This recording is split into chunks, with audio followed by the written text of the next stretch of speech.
નડિયાદ મહાનગરપાલિકા એ યુદ્ધનો અખાડો બન્યો હોય તે પ્રકારના દ્રશ્યો સામે આવી રહ્યા છે। ભારતીય જનતા પાર્ટી અને કોંગ્રેસના કાર્યકર્તાઓ વચ્ચે છૂટા હાથની મારામારી થઈ હોવાનો વિડિયો સોશિયલ મીડિયા પર વાયરલ થયો।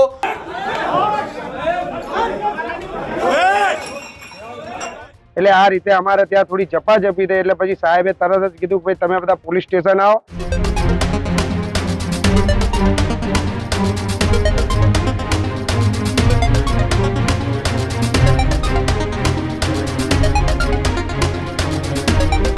નમસ્કાર, આપ જોઈ રહ્યા છો ન્યૂઝ રૂમ અને આપની સાથે હું છું ભાવિક। સમાચાર નડિયાદથી સામે આવી રહ્યા છે કે જ્યાં મહાનગરપાલિકા એ યુદ્ધનું મેદાન બન્યું હોય તેવા દ્રશ્યો સામે આવ્યા છે।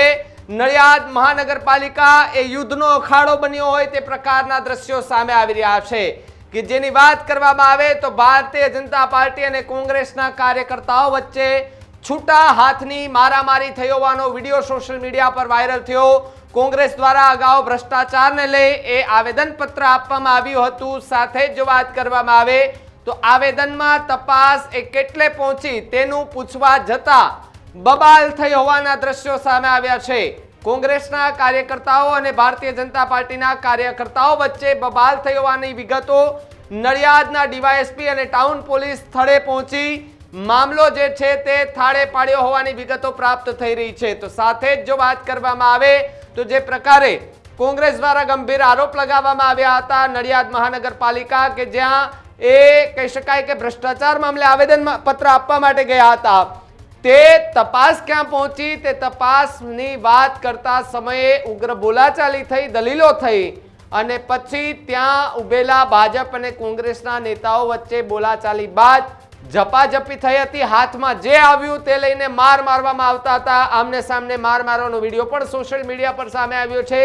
પહેલા વિડીયો જુઓ કે જેની અંદર બંને પક્ષના નેતાઓ કેવી રીતે બાખડી પડ્યા।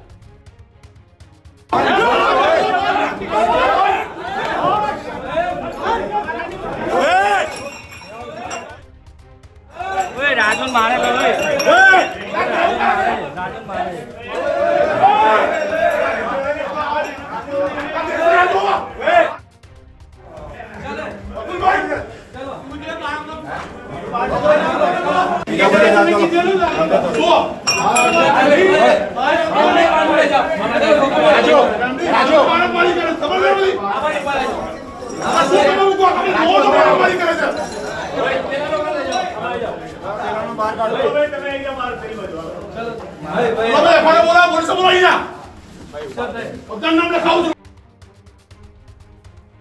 જોયું ને તમે આ દ્રશ્યો જોયા ને તમે? આ મહાનગરપાલિકા અંદરના દ્રશ્યો છે કે જ્યાં ભાજપ અને કોંગ્રેસના નેતાઓ જાણે યુદ્ધનું મેદાન હોય અને યુદ્ધ આમ જાહેર થઈ ગયું હોય એ પ્રકારે બાકાઝીકી બોલાવતા જતા હતા। હાથમાં જે આવ્યું હોય સામ સામે એકબીજાને મારવા પર ઉતરી ગયા હતા। તેમાં એક વ્યક્તિ કે જે બ્લેક કલરનો શર્ટ પહેરેલો હતા એ વ્યક્તિ તો હાથમાં પેલા ચા પીવાના કપ હતા તે લઈને મારવા દોડ્યા હતા।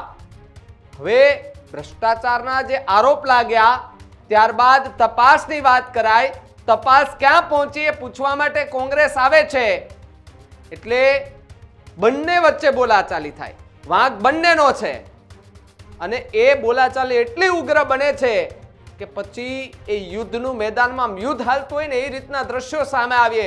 પરંતુ પ્રતિક્રિયા શું સામે આવી છે આ યુદ્ધ થયા બાદ? ભાજપ કોંગ્રેસના એ બાકાઝીકી અને બબાલ બાદ શું પ્રતિક્રિયા સામે આવી એ પણ સાંભળીએ।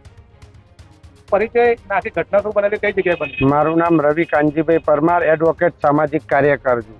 હું અને મારા સાથી મિત્ર જીગરભાઈ બ્રહ્મભટ્ટ અમે બંને કમિશનર સાહેબ જોડે અમારા વિસ્તારની રજૂઆત કરવા ગયા હતા। ત્યાં કોંગ્રેસના ઘણા લોકો બેઠા હતા, એમની રજૂઆત કરવા આવ્યા હશે અને અમે અમારા બધા પૂર્વ કાઉન્સિલરો અમે બધા સાથે મળીને વિસ્તાર માટે થોડી રજૂઆતો હતી એના માટે જતા હતા। તો એ લોકો કે આ ભાજપના લુખાઓ આવી ગયા, આ પ્રમાણની અમારી ઉપર એમને કોમેન્ટ પાસ કરી।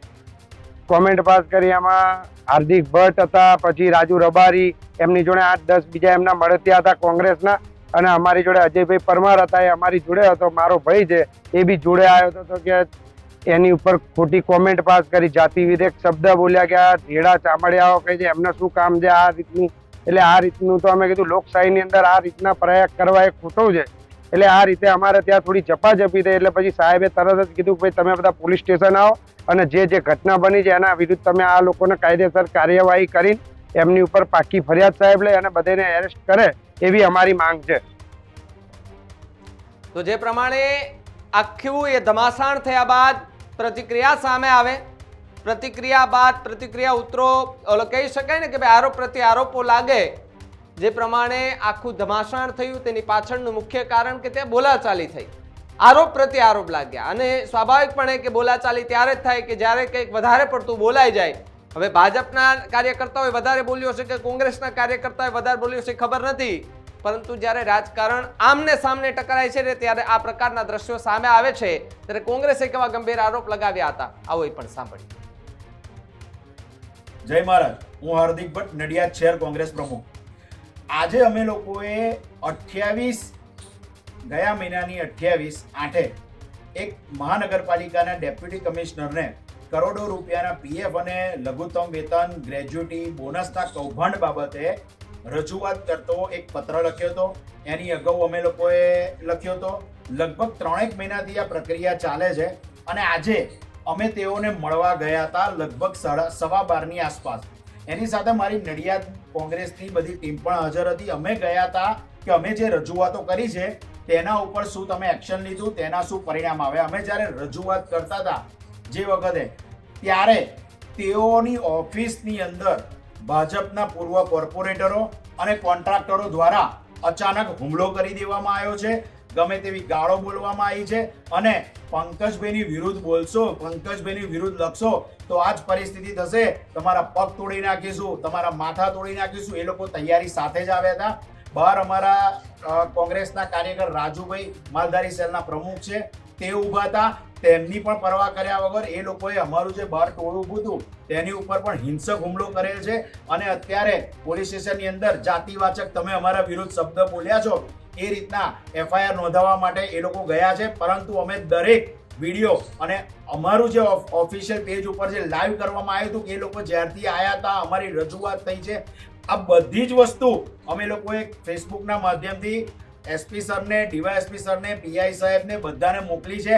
અને ન્યાયિક ફરિયાદ થાય એના માટે, અને એ લોકો જે ખોટી ફરિયાદ કરવા ગયા છે તેમની ફરિયાદ અમને સાંભળ્યા વગર ના લે તેના માટેની રજૂઆત અમે લોકોએ કરી છે. બીજી વસ્તુ કે નડિયાદની અંદર છેલ્લા 25 વર્ષથી જે ભ્રષ્ટાચાર ચાલે છે તેના માટે અમે નડિયાદના ધારાસભ્યની વિરુદ્ધમાં જે પ્રજાના જે પૈસા ખવાઈ ગયા છે તેનું શું કારણ છે, આ બધી બાબત પર અમે તેમને ભ્રષ્ટાચારી નથી ગયા, પણ તેમના રાજમાં આટલો મોટો ભ્રષ્ટાચાર થયો છે તેની બાબતમાં અમારું અભિયાન ચાલે છે. બીજું કે નડિયાદની જે પ્રજા છે એને આ ખાડા, ગટરો, ગંદકીના કચરાથી કેટલી બધી તકલીફો પડે છે તેની માટે અમારી રજૂઆત છે. આ ભાજપ કોંગ્રેસની વાત નથી. આ ખાડા એવું નથી જોતા કે આ ભાજપના સભ્ય છે કે આ ભાજપનું પરિવાર છે. આ ગંદકી ભાજપના ઘરની બહાર થઈ જાય તેવું નહીં.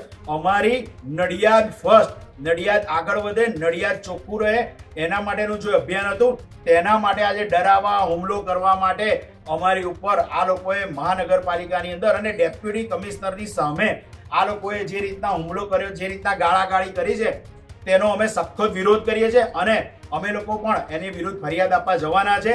બીજું કે આ નગરપાલિકા, મહાનગરપાલિકા અને ધારાસભ્યો સાંભળી લેજો કે અમે લોકોએ જે આ ભ્રષ્ટાચાર વિરુદ્ધ અભિયાન ઉપાડ્યું છે એ કરોડો રૂપિયાનું ભ્રષ્ટાચાર થયેલો છે તેનું પુરવાર થાય છે. આજે એ જ સંદર્ભે આ પ્રક્રિયા થઈ છે. અમે લોકો શાંતિથી રજૂઆત કરતા હતા. અમે રજૂઆત કરતા હતા ત્યાં સ્થાનિક પોલીસ પણ હાજર હતી, છતાં 100 જણ જેટલું આટલું મોટું ટોળું હિંસક હુમલો કરે તે નડિયાદ માટે ખૂબ ખરાબ કહેવાય. પરંતુ જ્યારે પોલીસને ફોન કરવો, ઉપલા અધિકારીને, એસપી સરને ફોન કરવામાં આવ્યો ત્યારે તાત્કાલિક ધોરણે તેમણે બીજી પોલીસ અમને તરત મોકલી આપેલ હતી અને અમને લોકોને બધાને બહાર કાઢી અને અમને લોકો અત્યારે હાલ ફરિયાદ માટેની કાર્યવાહી આગળ કરી રહ્યા છે.